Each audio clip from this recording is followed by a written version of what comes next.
இயேசு அமர்கிறார், தரையில் ஏதோ எழுதி கொண்டிருக்கிறார்.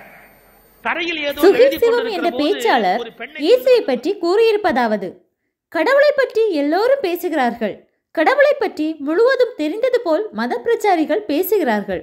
மன்னிக்கவும், ஒரு பயலுக்கும் கூட கடவுளை பற்றி தெரியாது. ஆனால் எல்லோருமே கடவுளை பற்றி விவரமாக பேசிக் கொண்டிருக்கிறார்கள். என் சக மனிதனுக்கு நான் நன்மை செய்யாமல் நான் வாழ்ந்து என்ன, இறந்து என்ன?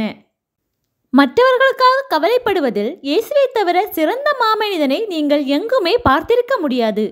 சில பேருக்கு ஒரு வகையான கர்வம் இருக்கும். நான் ரொம்ப ஒழுக்கமானவன், நான் ரொம்ப மேன்மையானவன், மற்றவர்கள் யாவரும் இப்படி இல்லை என்று. நீ உயர்ந்தவனாக இருப்பதால் பெருமை அடைய முடியாது. மற்றவரை தாழ்வாய் நினைக்கிறாயோ அப்போதே நீ ஒழுக்கமற்றவன்தான். அடுத்தவரை எப்போதும் தாழ்ந்தவன், கீழானவன் என்று நினைக்கவே கூடாது. ஒரு சம்பவம் கூறுகிறேன். இயேசு உட்கார்ந்து தரையில் எதையோ எழுதி கொண்டிருந்தார். அப்போது அங்கே ஒரு பெண்ணை கொண்டு வந்து நிறுத்தினார்கள். போதகரே, இந்த பெண் ஒரு விபச்சாரி, நாங்கள் இவளை கையும் களவுமாக பிடித்தோம். மோசேயின் சட்டப்படி இவள் கல்லெறிந்து கொல்லப்படத்தக்கவள். போதகரே, நீங்கள் தீர்ப்பு சொல்லும் என்று இயேசுவை பார்த்து கேட்கின்றனர்.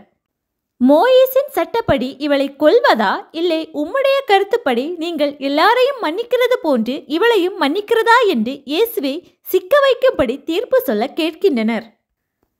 மன்னிக்கிறது என்று சொன்னால் மோசேயின் சட்டத்திற்கு எதிரானவர் ஆகிவிடுவார் இயேசு. இயேசு கொலை செய்யும்படி சொன்னால் அவரது கொள்கைக்கே எதிரானவர் ஆகிவிடுவார். சில பேர் இப்படித்தான் நம்மை சிக்க வைக்க வேண்டும் என்றே கேள்விகள் கேட்பார்கள். ஆனால் இயேசு எந்த சிக்கலிலும் மாட்டிக்கொள்ளாமல் ரொம்ப அறிவுபூர்வமாக தீர்ப்பு கூறினார். அவர் என்ன கூறினார் என்றால், உங்களில் பாவமே செய்யாதவன் எவனோ அவன் அந்த பெண் மீது முதல் கல் எறியட்டும் என்று சொன்னார். இந்த உலகத்தில் யார் பாவமே செய்யாத ஒருவனோ அவனே அவள் மீது முதல் கல் எறியட்டும் என்று கூறினார். அதை கேட்டு அங்கிருந்த முதியவர் உட்பட அனைவருமே நகர்ந்து சென்றனர். வயசானதினாலே ஒருவன் யோக்கியன் என்று சொல்ல முடியாது. இயேசுவிற்கு மற்றவர்கள் மீதான அக்கறைக்கு இதுவே அடையாளம்.